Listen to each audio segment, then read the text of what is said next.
For today's video, I'm taking a look at the LUCKYLAKER Portable Fish Finder.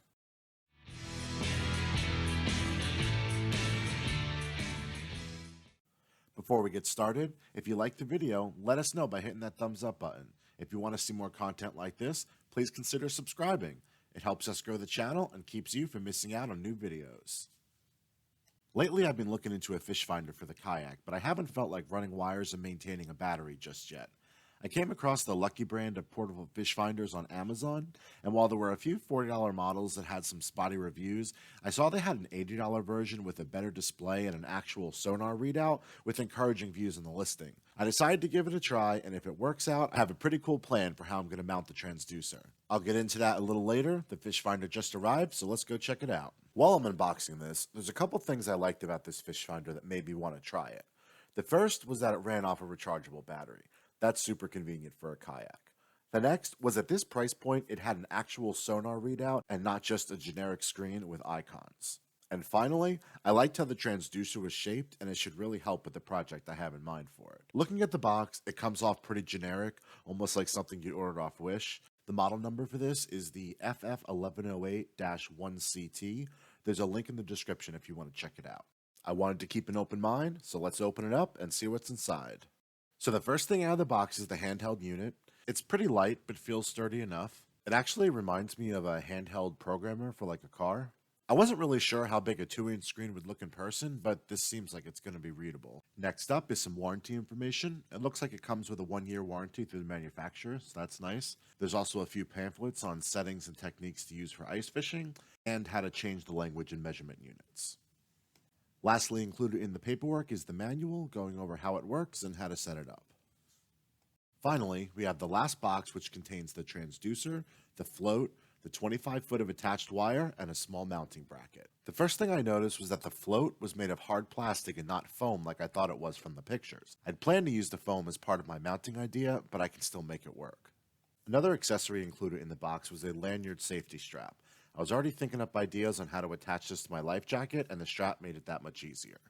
Also included was a micro USB cable, a wall charging brick, and a 12-volt car charger. For this video, I'm focusing on the unboxing and testing of the fish finder, not the installation. I'll go over the specifics in the next video of how I do this, but the basic idea I have is to mount the transducer directly to a scupper plug, giving me access to the wire whenever I want to use it, but still giving the transducer enough clearance in case I go over a log or some debris. If it turns out how I'm imagining, it's going to be a very clean, out-of-sight install.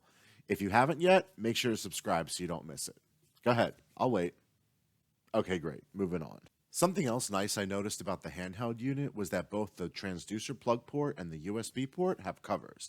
It might not make this waterproof, but that will help if it gets splashed or comes briefly in contact with water. Now that we've gone over what comes in the box, let's turn this on and see how it looks. To turn on the unit, you have to hold down the bottom button with the arrow icon. It takes a few seconds to load up, and if it's plugged into the transducer, it'll start reading immediately.